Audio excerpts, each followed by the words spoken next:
Hello friends, this is A K. Welcome to ए के learning world. आज हम बात करेंगे किसके बारे में, जो हमारा जो लर्निंग यानी अधिगम जो सिद्धांत अधिगम जो टॉपिक चल रहा था उसकी उसमें आज हम क्या पढ़ेंगे, शास्त्रीय अनुबंधन का सिद्धांत यानी क्लासिकल कंडीशनल थ्योरी जो कि आईपी पावलोव यानी इवान पेत्रोविच पावलोव ने दिया। तो उसके बारे में आज पढ़ेंगे। हमारी ये सीरीज़ चल रही है कौन सी, सीटेट सीडीपी जुलाई 2023 की जो सीटेट होने वाली है जुलाई 2023 में, उसकी जो सीरीज़ चल रही है तो उसकी आज क्लास है। आज क्लास में हम पढ़ेंगे शास्त्रीय अनुबंधन का सिद्धांत। तो शुरुआत करते हैं।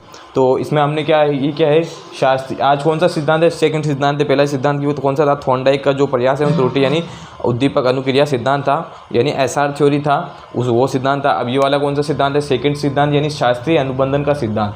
अब शास्त्रीय अनुबंधन का सिद्धांत, इसमें सबसे पहले हम जो मुख्य जो बिंदु है, जो मतलब जो मुख्य शब्द है उसके बारे में हम पहले जानकारी प्राप्त कर लेते हैं। तो पहला जो शब्द है वो उद्दीपक है। उद्दीपक के बारे में हमने कल भी बताया, आज भी बता रहा हूँ। उद्दीपक मतलब आप सिंपल समझ लीजिए, उद्दीपक एक लक्ष्य है। उद्दीपक एक लक्ष्य है जिसको जो जीव होता है, मानव जीव जंतु जो भी है, वो है अपने उस लक्ष्य के प्रति उस मानव में या उस जीव में जो है जो उत्तेजना पैदा होती है, मन में जो उत्तेजना, जो जोश, जो अभिप्रेरणा पैदा होती है, जिसके माध्यम से उसको पाने की, तो उसको उस वस्तु को कहते हैं, उस विषय वस्तु को क्या कहते हैं, उद्दीपक कहते हैं। यानी उस लक्ष्य को क्या कहते हैं, उद्दीपक कहते हैं। कहने का मतलब उदाहरण समझते हैं। जैसे कल मैंने उदाहरण बताया, बिल्ली के सामने वो जो भूखी बिल्ली, उसके सामने जो मछली रखी थी, तो मछली रखी हुई थी, तो उसके अंदर क्या है, उस मछली को देख कर भूख जग रही थी, उत्तेजना जग रही थी, उससे पाने की इच्छा जग रही थी।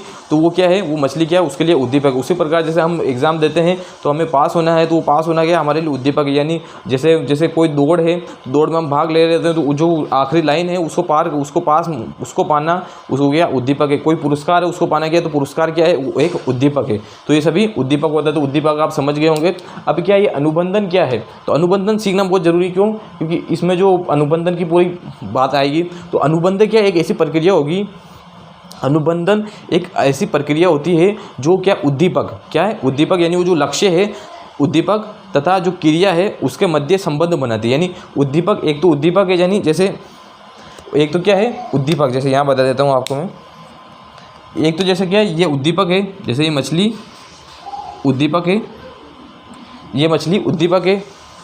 थोड़ी छोटी लग रही होगी, पहले थोड़ा बड़ा कर देता हूँ मैं। जैसे ये मछली क्या है,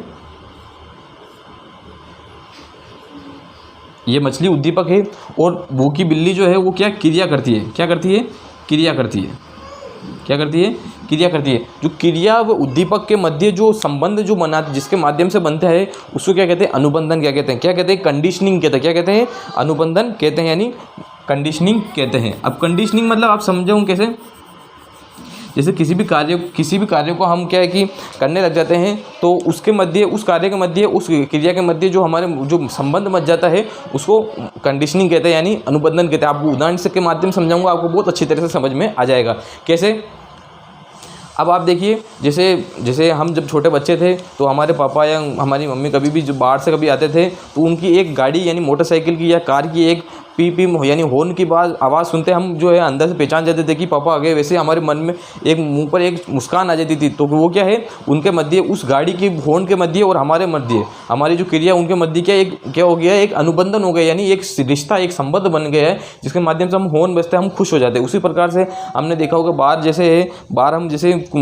जैसे हम गेट खोलते हैं, तो कोई कुत्ता होता है, वो रोज़ रोटी खाता है, तो जैसे हम बाहर वो गेट खोलते हैं, वैसे वो कुत्ता आ जाता है, उसके लार टपकने लग जाती है, क्योंकि उसके और उस मतलब वो जो रोटी देने के मध्य, जो क्रिया के मध्य एक अनुबंधन बन गया है, यानी एक संबंध बन गया है, जिसके माध्यम से उसके अपना आप से वो क्या है, लार आने लग जाती है। तो क्या उसके मध्य जो एक दूसरे के मध्य जो उद्दीपक और क्रिया के मध्य जो संबंध बन जाता है, उसको क्या कहेंगे, अनुबंधन कहेंगे। तो आपको ये मैं उम्मीद करता हूँ कि आपको समझ में आ गया होगा। तो अब शुरुआत करते हैं इसके मध्य। तो इसमें क्या है, शास्त्रीय अनुबंधन का सिद्धांत। शास्त्रीय यानी पुराना वो अनुबंधन, जो कि शास्त्रीय संगीत के पहले चलता था, तो इस हिसाब से शास्त्रीय यानी पुराना शास्त्रीय अनुबंधन का सिद्धांत कब दिया गया था, ये 1904 में दिया गया था। कब दिया गया था, 1904 में दिया गया था। कब, किसने दिया था, नाम किसने दिया था नाम? इवान पेत्रोविच पावलोव, यानी पावलोव ने ये सिद्धांत दिया था। वो ये कहाँ के थे? रूस के थे। तो आप ये मुख्य बात याद रखना कि ये रूस के थे, क्योंकि अधिकतर जो मनोवैज्ञानिक होते हैं वो अमेरिका से संबंधित होते हैं, तो ये प्रश्न भी आपके आ सकता है। पहला पॉइंट हो गया। दूसरा पॉइंट किया नोबेल पुरस्कार से संबंधित, इनको जो है नोबेल पुरस्कार से सम्मानित किया गया था। कब? 1910 में। अब क्या थे? ये एक शरीर क्रिया शास्त्री, यानी एक चिकित्सक थे जो कि शरीर क्रिया से संबंधित चिकित्सक थे, जो पाचन से संबंधित जो है चिकित्सा करते थे, यानी इलाज करते थे। इन्होंने बताया कि अगर व्यक्ति का मानसिक स्वास्थ्य अच्छे है तो उसका पाचन भी अच्छा होता है। उसको समझाने के लिए पूरा बताया कि किस प्रकार से अनुबंधन होता है उनके माध्यम उन्होंने फिर अनुबंधन के बारे में बताया। तो फोर्थ पॉइंट क्या है? अन्य नाम। इस सिद्धांत के अन्य नाम क्या है? पुरातन यानी प्राचीन, या परंपरागत या पुराना, या अनुबंधन पुराना या प्राचीन, परंपरागत या पुराना अनुबंधन का सिद्धांत। इसी को क्या कहेंगे? क्लासिकल कंडीशनल थ्योरी कहेंगे, यानी क्लासिकल कंडीशनल थ्योरी। और क्या नाम है? अनुकूलित प्रतिक्रिया सिद्धांत, संबंध प्रतिक्रिया सिद्धांत, चीर संपर्क सिद्धांत, अनुकूलित अनुक्रिया सिद्धांत, ये सभी क्या है? इसके अन्य नाम है। तो आप इस नाम को भी याद रखना, क्योंकि इसे अन्य नाम से भी आ जाए तो आप याद हो सके तो आपको। और मुख्य रूप से आप इंग्लिश में तो हमेशा याद रखें, क्योंकि हिंदी में तो नाम अलग अलग बदल सकते हैं, लेकिन इंग्लिश में तो एक ही नाम रहता है लगभग, क्लासिकल कंडीशनल थ्योरी। हाँ, अब क्या इसको एक टाइप एस थ्योरी भी कहते हैं। थॉर्नडाइक का जो सिद्धांत है उसको कौन सी थ्योरी कहते थे? SR थ्योरी, यानी स्टिमुलस रेस्पॉन्स थ्योरी। और इसको टाइप एस यानी टाइप एस थ्योरी इसको कहते हैं। अब इनकी पुस्तक क्या उनसे थी? पुस्तक थी इनकी, यानी बुक जो थी इनकी वो कंडीशनल रिफ्लेक्स, यानी संबंध प्रत्यावर्तन इनकी पुस्तक थी। और 6th पॉइंट, पावलोव को अनुबंधन का जनक, यानी जो अनुबंधन मैंने बताया ना कि उद्दीपक व क्रिया के मध्य जो संबंध बनता है ना, उसको क्या कहेंगे? उस प्रक्रिया को उद्दीपक और क्रिया के मध्य जो संबंध बनता है उस प्रक्रिया को क्या कहेंगे? हम अनुबंधन कहेंगे। तो पावलोव को क्या कहते हैं? अनुबंधन का जनक कहते हैं। 7th पॉइंट, मुख्य बात, पावलोव ये सिद्ध करना चाहते थे कि अस्वाभाविक उद्दीपक दिखाने पर भी स्वाभाविक क्रिया कराई जा सकती है, लेकिन उनमें अनुबंधन होना आवश्यक है। तो इस बात जो मुख्य बात है ना, इसको मैं ना पूरा सिद्धांत जब समझा दूंगा ना, फिर आपको मैं समझाऊंगा, ये अच्छी बात से आपको समझ में आ जाएगी। तो सिद्धांत हम शुरू करते हैं कि सिद्धांत कैसे किया था, तो प्रयोग कैसे किया था। पावलोव सिद्धांत रेखाचित्र प्रदर्शन है। अब शुरुआत करते हैं। अब पहला पॉइंट क्या है? अब क्या इसमें इन्होंने क्या, एक तो है क्या क्या इसमें सामग्री ली, एक तो इन्होंने एक क्या क्या विषय वस्तु सामग्री ली। एक तो इन्होंने एक कुत्ता लिया, एक इन्होंने क्या है भोजन का टुकड़ा लिया, और उसके मध्य जो कुत्ते से क्रिया करवाई। तो कैसे करवाई देखो, इन्होंने क्या एक कुत्ता सामने, एक कुत्ते को रखा, और क्या है स्वाभाविक उद्दीपक यानी ऐसा उद्दीपक, यानी ऐसी चीज़ जो हमारे स्वभाव में सामान्य तौर पे, हम जब कुत्ता होता है तो सामान्य तौर पर हम कुत्ते को क्या डालते हैं, क्या खाने के लिए देते हैं? वो रोटी देते हैं या भोजन देते हैं। तो वो है क्या है? वो स्वाभाविक उद्दीपक, यानी सामान्य तौर पर जो उद्दीपक दिया जाता है उसको क्या कहेंगे? स्वाभाविक उद्दीपक कहेंगे। और जो सामान्य तौर पर जो उद्दीपक नहीं दिया जाता उसको क्या कहेंगे? उसको अस्वाभाविक उद्दीपक कहेंगे। तो स्वाभाविक उद्दीपक क्या था? भोजन। इसी को क्या कहेंगे? अनानुबंधित, यानी उसके मध्य अनुबंधन नहीं हुआ, रोटी के और कुत्ते की क्रिया के मध्य अनुबंधन नहीं हुआ, तो उसी को क्या कहेंगे? अनकंडीशनल, इनको कहेंगे अनानुबंधित उद्दीपक, यानी अनकंडीशनल स्टिमुलस। क्या? Unconditional stimulus. तो इसमें क्या होगी? स्वाभाविक क्रिया, यानी अगर हम स्वाभाविक उद्दीपक देंगे, यानी भोजन देंगे, वो रोटी देंगे उसको, तो वो स्वाभाविक क्रिया करेगा। स्वाभाविक क्रिया क्या करवाएगा? वो स्वाभाविक क्रिया करेगा वो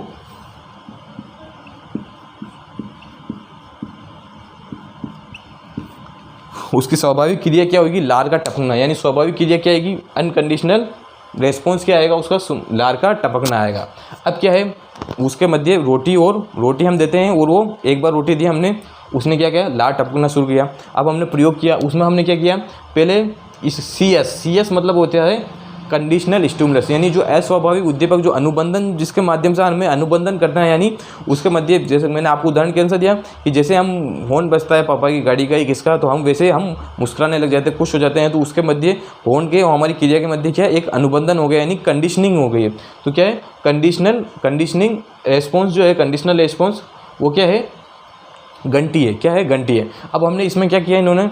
अब पहले तो क्या हम सीधा भोजन दे देते थे।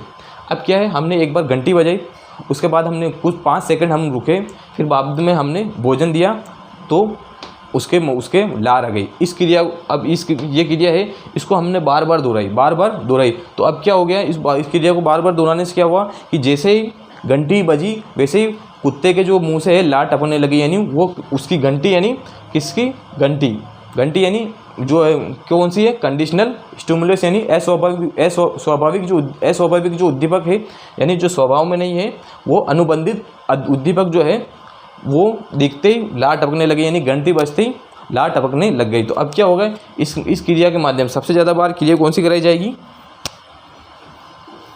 ये क्रिया सबसे ज़्यादा बार करवाई जाएगी। तो इससे क्या होगा, घंटी और लार के मध्य जो है अनुबंधन हो जाएगा। फिर बाद में घंटी, हम जैसे घंटी बजाएंगे, अब देखो हम भोजन नहीं देंगे, केवल घंटी बजाते ही कुत्ता क्या होगा, लार टपकाने लग जाएगा, यानी वो अनुबंधन हो गया है किसके, लार के और घंटी के मध्य। अब इस क्रिया को हम बार बार इस क्रिया को बार बार करते जाएंगे, तो फिर बाद में कुत्ते को भी पता चल जाएगा कि इससे केवल क्या है कि ये केवल घंटी बजाने, भोजन नहीं दे रहे। तो फिर धीरे धीरे टाइम में, फिर कुछ टाइम बाद क्या होगा, घंटी बजाने पर वापस वो विलोपन यानी फिर वो लार टपकना बंद हो जाएगा, लार टपकना बंद हो जाएगा। तो इसमें कहने का मतलब क्या था, इसमें इन्होंने बताया कि अब ये सिद्धांत आपने समझ लिया। अब इसको देखते हैं, इन्होंने क्या बताया, पावलोव ये सिद्ध करना चाहते थे कि अस्वाभाविक उद्दीपक क्या था, घंटी बजाने। अस्वाभाविक उद्दीपक दिखाने पर भी स्वाभाविक क्रिया, यानी स्वाभाविक क्रिया कौन सी, लार टपकना स्वाभाविक, कुत्ते की स्वाभाविक, यानी सामान्य तौर पर क्रिया, भोजन देखते क्या होता है, कुत्ता लार टपकाता है। तो स्वाभाविक क्रिया कराई जा सकती है, लेकिन उनमें अनुबंधन होना आवश्यक है, यानी उनमें जो है ना संबंध होना आवश्यक है। तो हमने संबंध कैसे स्थापित किया, इस क्रिया के माध्यम से करा कि घंटी बजते हमने भोजन दिया, वो फिर वो घंटी बजते भोजन दिया, लार टपकने लगी घंटी, मतलब हमने भोजन वो घंटी को साथ में जोड़ दिया, जिससे क्या उसके क्या लार टपकने लगी, इससे क्या हुआ, उसमें अनुबंधन हो गया। तो इसमें इन्होंने क्या बताया, पावलोव ये सिद्ध करना चाहते थे कि अस्वाभाविक उद्दीपक यानी घंटी बजाने पर, दिखाने पर भी स्वाभाविक क्रिया कराई जा सकती है, यानी स्वाभाविक यानी लार टपकाई जा सकती है, लेकिन उनमें अनुबंधन होना आवश्यक है, लेकिन उनमें जो एक संबंध अनुबंधन होना आवश्यक है। तो इसमें अनुबंधन बन गया किसके माध्यम से, भोजन के माध्यम से। अब क्या है, इसके अगले वाले पॉइंट देखते हैं। इस सिद्धांत में अनुबंधन हुआ है किस किस के मध्य, मैंने बताया आपको, लार व घंटी के मध्य। किसके मध्य, लार व घंटी के मध्य। अब देखिए, अनुबंधन के लिए सेकंड अवस्थाओं को बार बार दोहराए, मैंने क्या बताया, सेकंड अवस्थाओं को बार बार दोहराएंगे, यानी घंटी बजते हम भोजन देंगे तो वो क्या लार टपकने लग जाएगी। तो उससे क्या कि एक अनुबंधन बन जाएगा, कुत्ता भी समझ जाएगा कि जैसे घंटी बजेगी वैसे हमको मुझे खाना मिलता है, तो जैसे घंटी बजती है वो लार टपकाने लग जाएगा। तीसरा पॉइंट क्या है, अस्वाभाविक उद्दीपक बार बार नहीं बदलना, यानी अब जो है ना, जो अस्वाभाविक उद्दीपक कौन सा है, हमारा घंटी है। अब घंटी को हम केवल घंटी, या तो घंटी रखे या हॉर्न रखे कोई, या सीटी रखे, कोई भी एक चीज़ रखनी, क्योंकि अलग अलग बदलने पर कुत्ता क्या कंफ्यूज हो जाएगा, वो उसके लार सही तरह से, उसके लार नहीं टपकेगी। हर बार अलग अलग उद्यम, यानी हर घंटी, कभी घंटी बजाए, कभी हॉर्न बजाए, कभी सीटी बजाए, तो उसके लार नहीं, यानी अनुबंधन उसके नहीं होगा। इसमें इन्होंने ये बताया, अस्वाभाविक उद्दीपक बार बार नहीं बदलना चाहिए, यानी घंटी या सीटी हॉर्न जो भी रखा है उसको बार बार नहीं बदलना है। और क्या है, इस सिद्धांत में घंटी और भोजन के मध्य समय अंतराल एक जैसा होना चाहिए। यानी अब क्या है, इन्होंने बताया कि घंटी बजते ही भोजन देंगे, तो घंटी एक फिक्स टाइम बाद, घंटी बजने के एक फिक्स टाइम बाद ही भोजन दे दिया जाना चाहिए। अधिकतम टाइम कौन सा रखना है, इन्होंने ये बताया, अधिकतम टाइम जो रखना है, इन्होंने बताया कि 5 सेकंड। कितना रखना है, 5 सेकंड रखना है, यानी घंटी बजने के 5 सेकंड बाद भोजन दे देंगे, जिससे कि अनुबंधन हो जाएगा, वो घंटी बजाने पर भी वो लार टपकाने लग जाएगा। तो मुख्य रूप से ये सिद्धांत था। आपको ये समझ में आ गया होगा कि पावलोव ये सिद्ध करना चाहते थे कि अस्वाभाविक उद्दीपक, यानी अब हम भोजन नहीं दे रहे हैं कुत्ते को, केवल घंटी बजा रहे हैं, जिसके माध्यम से भी यानी अस्वाभाविक उद्दीपक दिखाने पर भी स्वाभाविक क्रिया कराई जा सकती है, यानी उसके वो लार टपका सकते, केवल घंटी बजाने पर भी लार टपकाई जा सकती है, लेकिन उनमें अनुबंधन होना आवश्यक है। लेकिन उनमें अनुबंधन होना चाहिए, यानी उनमें एक संबंध होना आवश्यक है। कैसे, हम अभी सामान्य तौर पर हम घंटी बजाते हैं तो कुत्ते के लार नहीं पर टपकती है, लेकिन इस क्रिया को हम, सेकंड क्रिया को हम बार बार दोहराए, यानी घंटी बजते हमने भोजन दिया तो लार टपकाने लग गया है, तो इसके माध्यम से ही वो है, उसमें अनुबंधन हुआ, अनुबंधन के माध्यम से वो लार टपकाने लगा। सामान्य तौर पर हम घंटी बजाते हैं तो कुत्ता लार नहीं टपकाता है, लेकिन हम रोज़ घंटी बजाते उसको खाना दे, तो वो केवल घंटी बजाते ही वे लार टपकाने लग जाता है। तो इसके माध्यम से इन्होंने ये बताया। अब इनको इसके उपयोग क्या है, उपयोग देखिए, उपयोग अनुशासन स्थापित करने में। अब अनुशासन कैसे स्थापित करें, आपने देखा होगा कि जब हम स्कूल में पढ़ते थे, जब आप भी स्कूल में पढ़ते थे, तो क्या जब पीटीआई जो होता है वो केवल एक डंडा लेता है, वो डंडे के साथ क्या है, हमारा पीटीआई जो सर होते हैं वो एक डंडा होता है ना, डंडा, उस डंडे के माध्यम से हमारा उस डंडे यानी उसके और हमारे जो क्रिया है उसके मध्य जो अनुबंधन हो जाता है। कैसे, उस डंडे को देखते हैं हम, अगर कोई शैतानी कर रहा है तो वो चुप हो जाता है, तो क्या है, अनुशासन स्थापित करने, यानी उसके मध्य, उस डंडे और हमारी क्रिया के मध्य एक संबंध स्थापित हो गया जिसके माध्यम से हम शांत रहते हैं। और क्या प्रशिक्षण देने पर यानी वो अलग, वो जैसे प्रशिक्षण बताते हैं वो कैसे कार्य करना है, उसके मध्य जो प्रशिक्षण जो देता है और हम जो सीख रहे हैं उसके मध्य क्या हो गया है, अनुबंधन हो गया है, जिसके माध्यम से हम उस कार्य को उनको कहते ही उनकी जो संकेत के द्वारा ही हम समझ जाते हैं। संकेत प्रतीक प्रयोग। अब संकेत और प्रतीक का प्रयोग आपको मैंने बताया। संकेत क्या है, जैसे डंडा है वो संकेत, उसके माध्यम से हम समझ जाते हैं कि हमको ये कार्य करना है। तो अलग अलग संकेत। अब संकेत आपको माध्यम में, जैसे ये घंटी है, ये घंटी एक संकेत ही, एक संकेत यानी घंटी बजते ही उसके कुत्ते के लार टपकने लग जाती है। उसी प्रकार हमारे जो जीवन में भी कोई भी एक संकेत दिखाने के माध्यम से हम वो कार्य करने लग जाते हैं।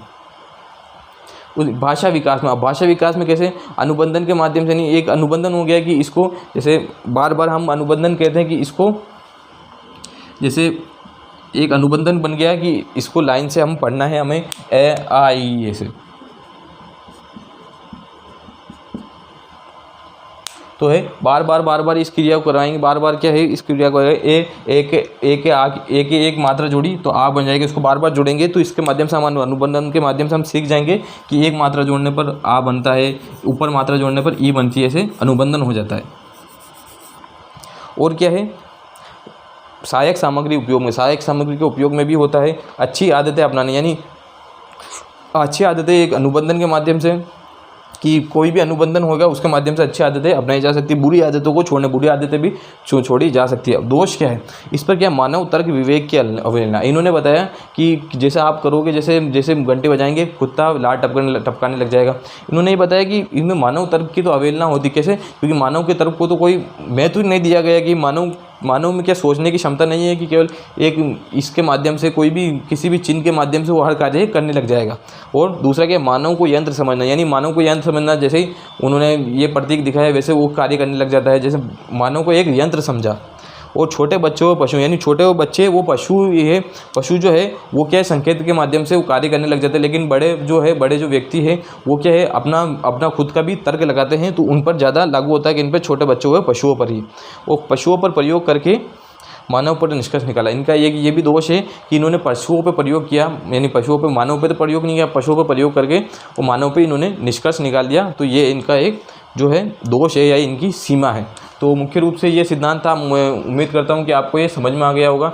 आपको मैं बता देता हूँ कि अनुबंधन मतलब क्या होता है, उद्दीपक यानी जो लक्ष्य और हमारी क्रिया के मध्य जो संबंध बन जाता है उसको क्या कहेंगे, अनुबंधन कहेंगे। कैसे, जैसे हमने बताया कि जैसे पापा की जैसे मोटरसाइकिल की आवाज़ होती है वैसे हमारी क्रिया होने लग जाती है, हमारी क्रिया यानी हम खुश हो जाते हैं। जैसे हमारे, और दूसरा उदाहरण देखिए, वो दूसरा उदाहरण देखने तो जैसे एक कुत्ते को ले लेते हैं। जैसे कुत्ता जैसे है, अब कुत्ते से हमारे अनुबंधन बना हुआ है कि जैसे वो तेज का भौंकता है तो छोटा बच्चा भाग जाता है, तो एक अनुबंधन बन गया। अब जैसे जो है छोटे बच्चे के सामने केवल कुत्ता सामने लाए, केवल उसकी आवाज़ भी लाए कुत्ते की भौं की, वैसे वो छोटा बच्चा भाग जाएगा नहीं। उस आवाज़ के, कुत्ते की आवाज़ के और उसकी क्रिया यानी बच्चे की क्रिया के मध्य एक अनुबंधन यानी एक संबंध बन गया, जिसके माध्यम से वो अपना आप से वो क्रिया करने लग जाता है। कौन, छोटा बच्चा क्रिया करने लग जाता है। तो आपको मैं उम्मीद करता हूँ कि ये सिद्धांत जो है शास्त्रीय अनुबंधन का समझ में आया होगा।